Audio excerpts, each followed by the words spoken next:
Esse é um primeiro vídeo que a gente vai disponibilizar do grupo de estudos em musculação da Universidade do Estado de Santa Catarina.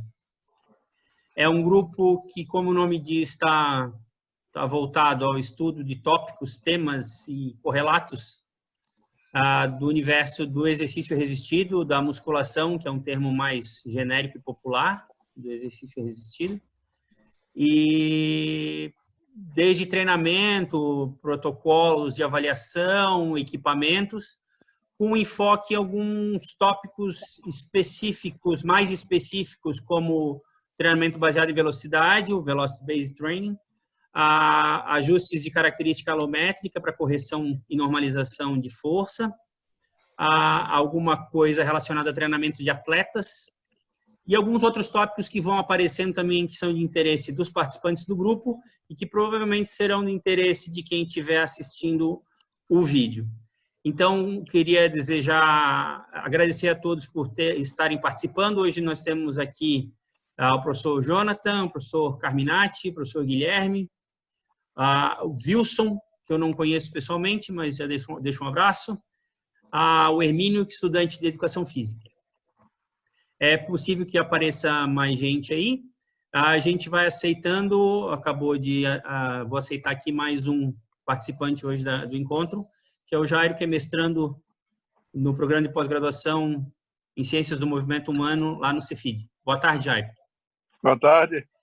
A proposta de hoje era a gente conversar um pouco sobre essa primeira sessão, ficou, né, para incumbência minha, falar um pouco sobre o treinamento baseado em velocidade, fazer uma introdução.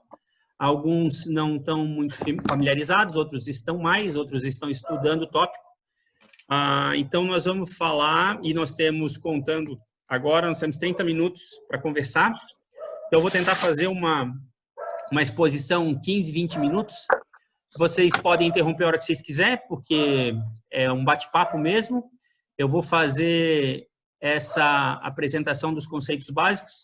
Desculpa, mas meu cachorro está latindo aí, se estiver atrapalhando. Acho que ele quer participar.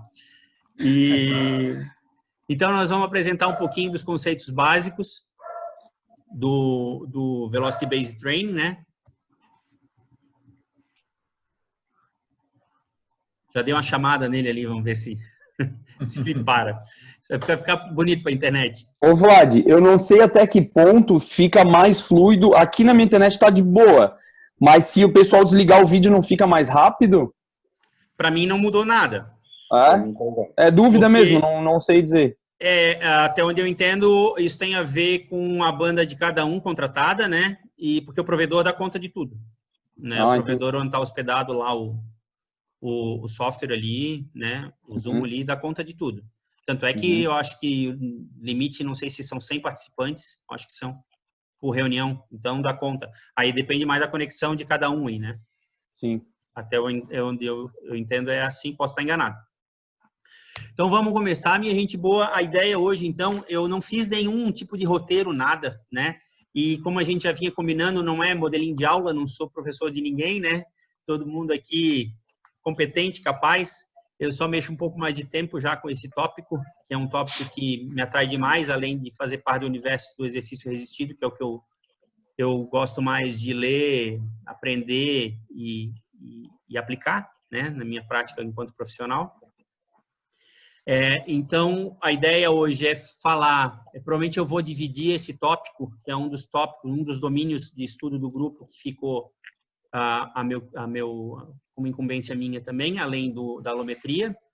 Eu vou dividir esse tópico do VBT em mais sessões. Então, hoje vai ser mais uma introdução, até em função da duração da aula, e, de repente, tem muitos conceitos que a gente precisaria explorar um pouco mais.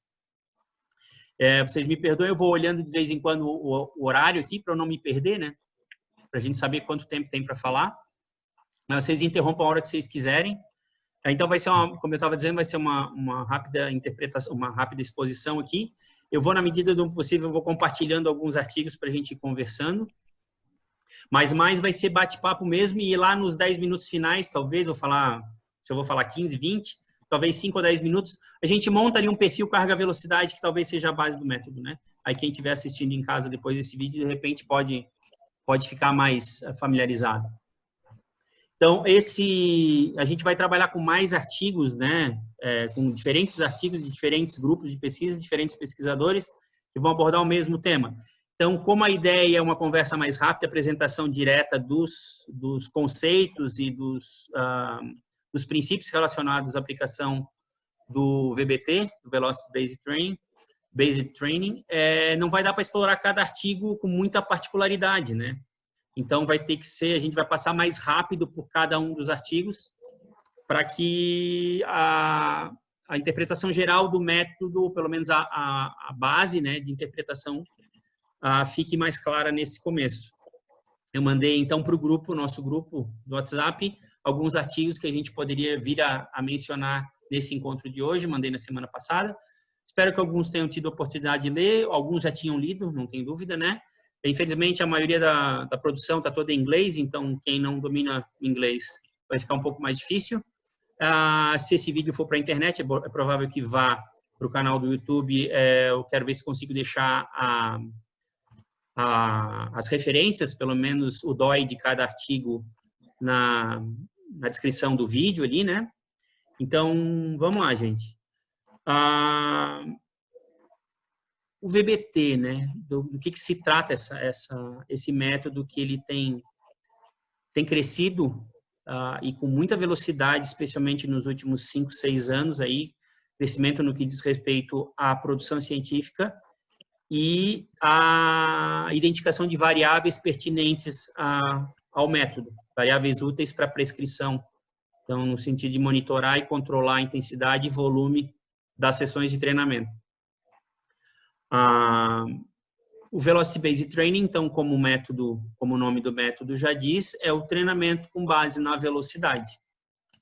Então, qual é a premissa fundamental de um treino baseado na velocidade de movimento? Né? Porque vocês vão encontrar nos artigos, se vocês estiverem acompanhando, o termo velocidade de movimento ou movement velocity, né, em inglês. É a palavra-chave que é mais utilizado, o descritor ali, né, para encontrar alguma coisa na internet relacionada ao treinamento baseado na velocidade. Então, da onde é que surgiu a necessidade e o interesse em estudar a velocidade? Porque a escola sempre mais utilizada sempre foi da potência, né, como a potência muscular como a variável principal para prescrição do exercício resistido, né, exercício que envolve força e potência, velocidade. Sempre a potência foi a medida, né, a avaliação e interpretação dos valores obtidos de potência obtido em diferentes testes, sempre foi utilizado como critério ouro, né, para a determinação da melhora ou piora do desempenho do indivíduo, ou do estado da condição física do indivíduo do atleta ou do indivíduo num determinado momento. Depois de um tempo, na verdade, e essa escola, na verdade, ela tem um pai, né? Se a gente tivesse que escolher um pai, um patriarca, eu não tenho dúvida que esse pai, quem estuda esse tema, vai concordar que o pai do Velocity Based Training é o Juan José González Badillo. Foi presidente do COI, do Comitê Olímpico Espanhol, né? E já desde 82 ele alertava da necessidade do controle, monitoramento de cargas com base diretamente na velocidade, que tinha muita informação que estava disponível ou que a velocidade de movimento poderia proporcionar, que a gente, se não medisse, seriam informações perdidas, né, na hora do treinamento. Então, eu vou abrindo aqui a minha tela para depois compartilhar com vocês. Perdão. Tem um artigo, basicamente, que deu um pontapé inicial, a gente falou na aula passada, no encontro passado, mas que não... Artigo do grupo de estudos, só deixa eu abrir aqui, gente. Eu já vou abrir para vocês aqui. Que talvez seja o artigo, então, que deu um pontapé inicial mais forte. Não é mais nenhum pontapé, um chute mesmo, né? Um chute para frente no... Vocês estão vendo o artigo? Já está sendo compartilhado, não? Não. Ainda não? Não. Tá vendo a tela com os integrantes aqui. Os integrantes, deixa eu só ver aqui o que eu vou achar. Só um pouquinho, que a gente... É a tecnologia, né? A gente vai se adaptando à medida que as coisas vão acontecendo. Files, deixa eu ver se eu acho aqui. Mês passado eu achei mais rápido, né? Tá aparecendo, não? O artigo? Sim. Fechou, Sim, né? agora sim. Tá. Então, esse artigo ele é de 2006, e se vocês forem ver, já aparece aqui o nome do Juan José González Badillo, né? Então, esse artigo aqui, para quem leu, quando eu mandei anteriormente, é fundamental para ter ideia de alguns conceitos relacionados ao treino, ao método, ao Velocity Based Training. Nesse momento, esse método não ganhou esse nome ainda, ele veio fortalecer a utilização desse nome para descrever esse método veio posteriormente, né? Então, no que se baseia, ou qual é uma das premissas fundamentais do uso da velocidade para monitorar o volume e a intensidade das cargas, né? Especialmente nesse artigo ele fala em monitoramento do volume. O volume no sentido da duração, em número de repetições, né? A duração de cada série.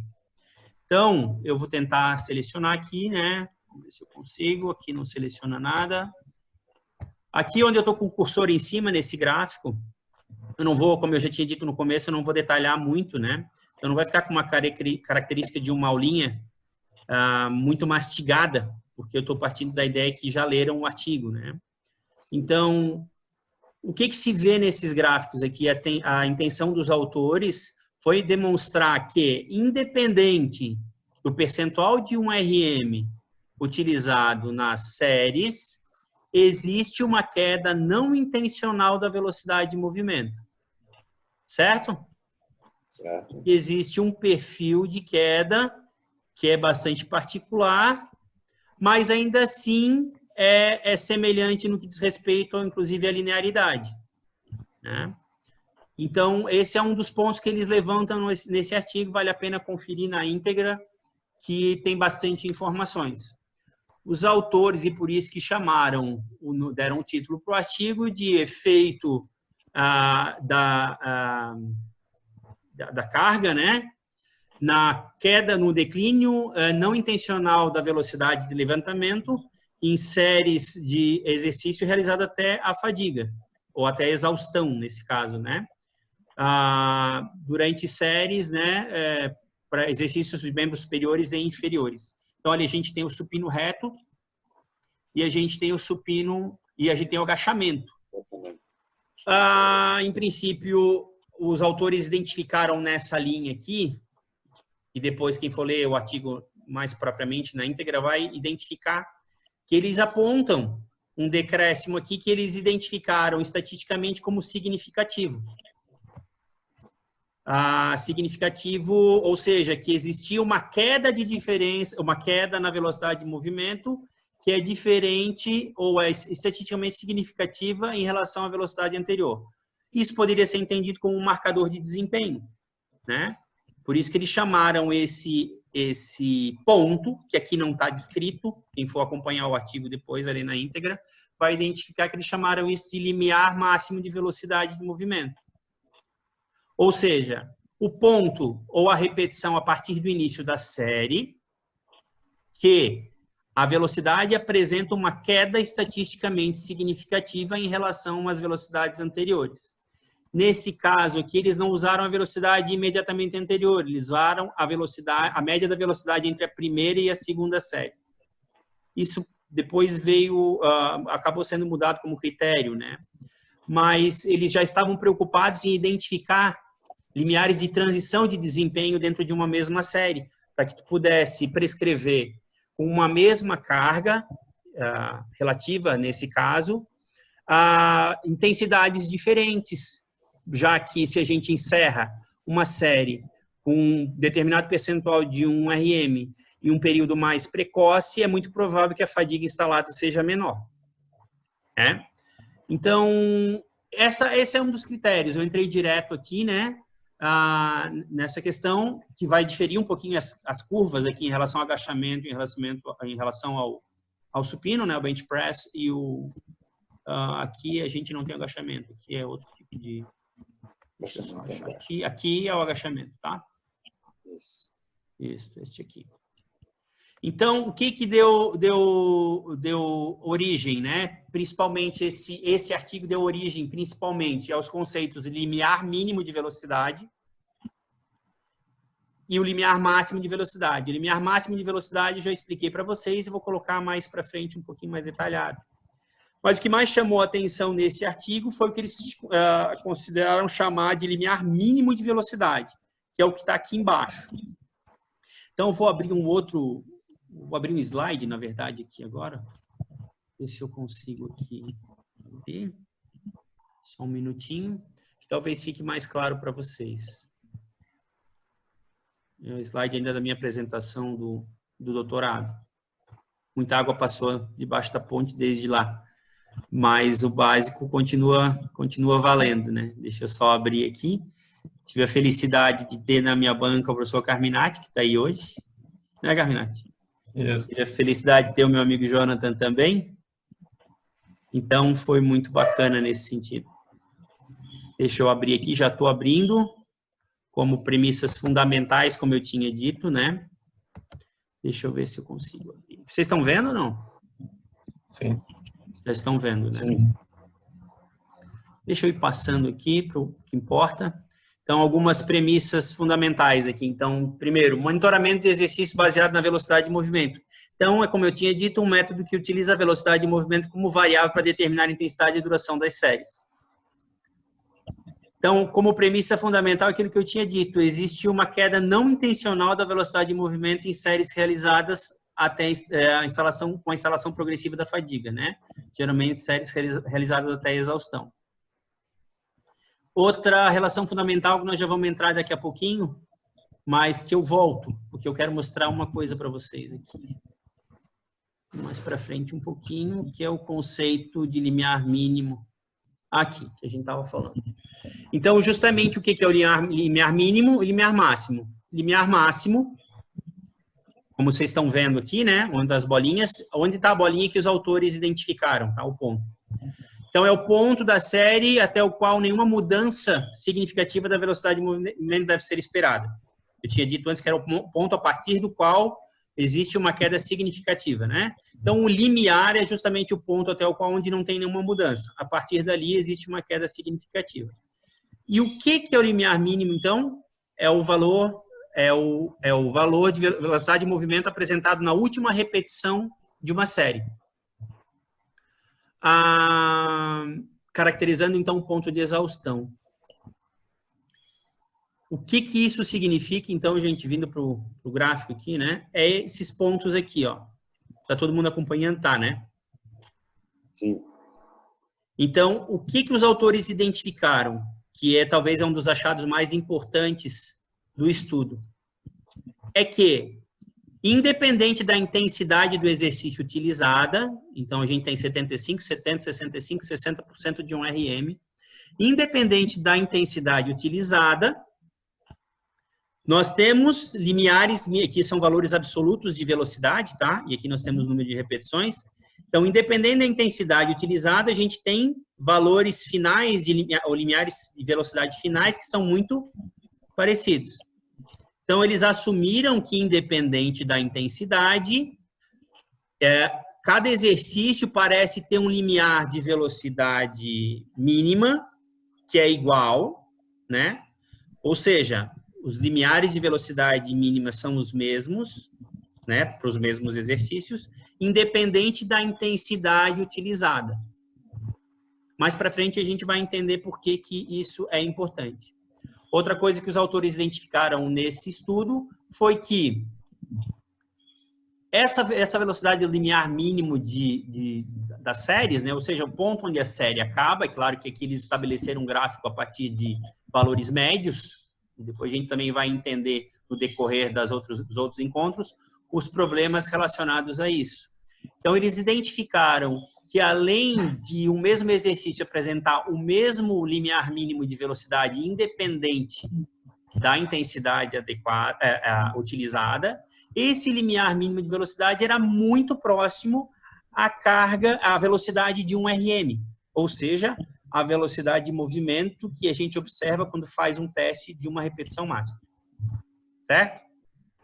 Então, isso foram as considerações fundamentais e talvez os principais achados desse artigo. E eles justamente apresentam, então, os conceitos de velocidade de um RM, conceito de limiar mínimo de velocidade, conceito de limiar máximo de velocidade. Certo? Vocês podem me interromper a hora que vocês quiserem. Tá de boa. Um pouco mais para frente, a gente tem a publicação desse outro artigo. Ô Vlad, só Oi. lembrando até para ajudar, só que o Juninho acho que já está ciente aí, ele leu os artigos, que todos esses estudos eles são feitos com base na premissa da máxima velocidade intencional, né? Isso. E não autoselecionada. Não, só para lembrar que às vezes Não, perfeito, vai obrigado. entrar na autoselecionada. É isso mesmo.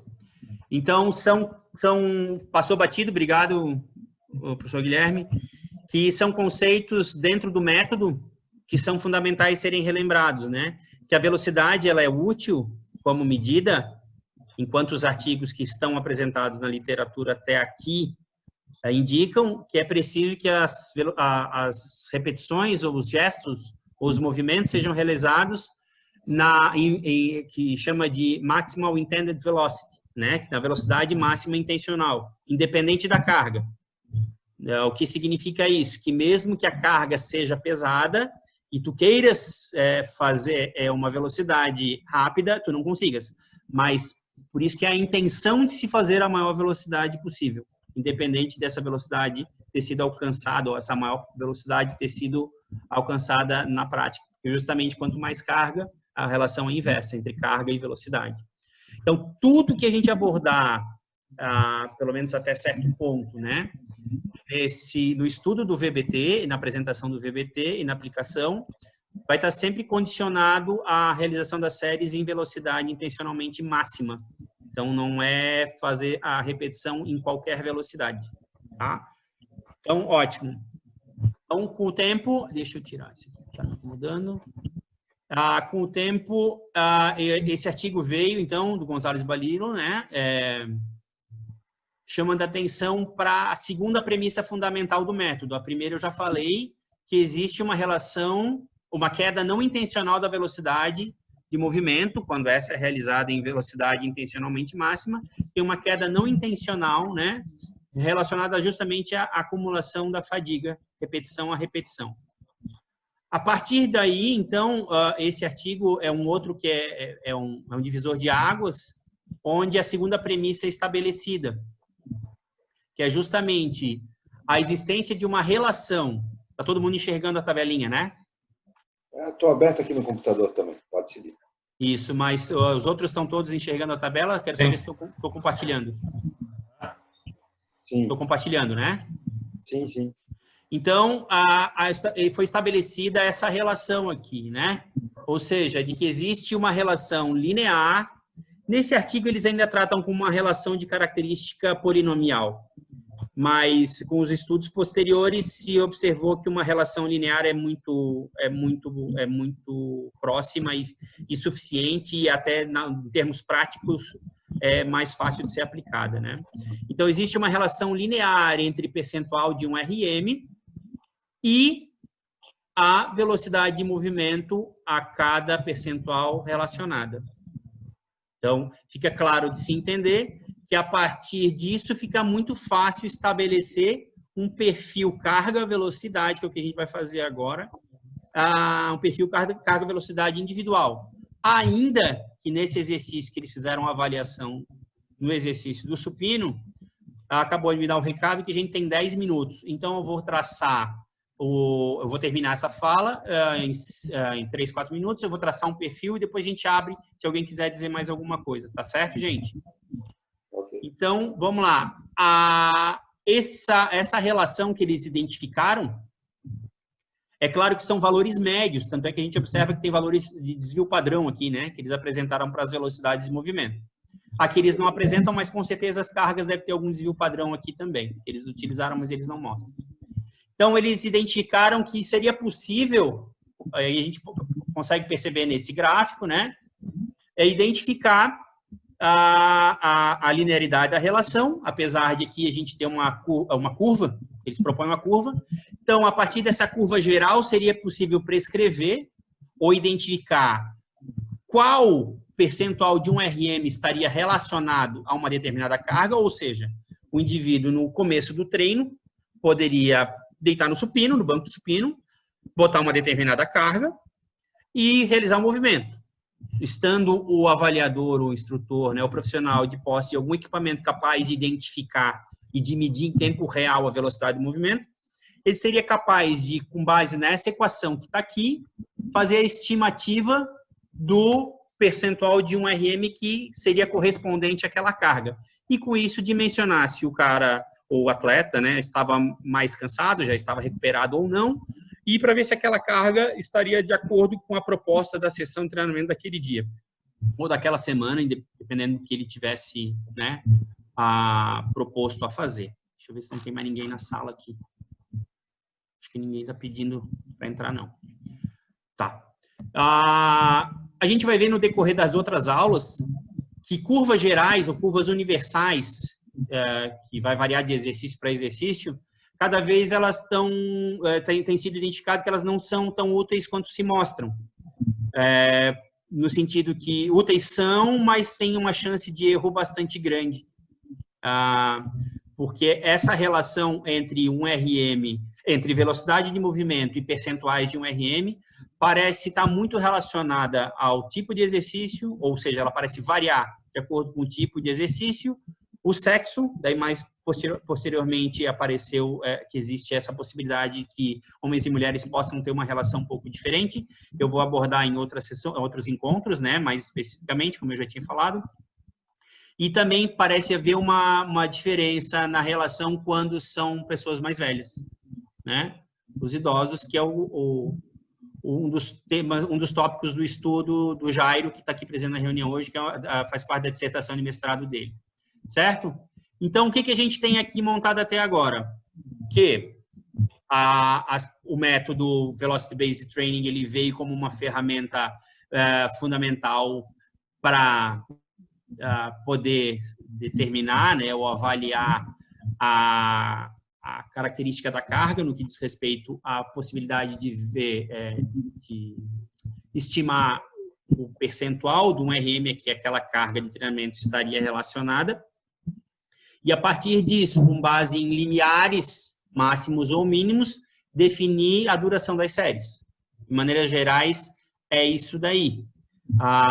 Então, basicamente, o que a gente pode pensar, né? O que eu faço com isso, né? Vamos pegar de maneira prática aqui. De repente, se depois tiver alguém interessado na internet, vindo esse vídeo à disposição, né?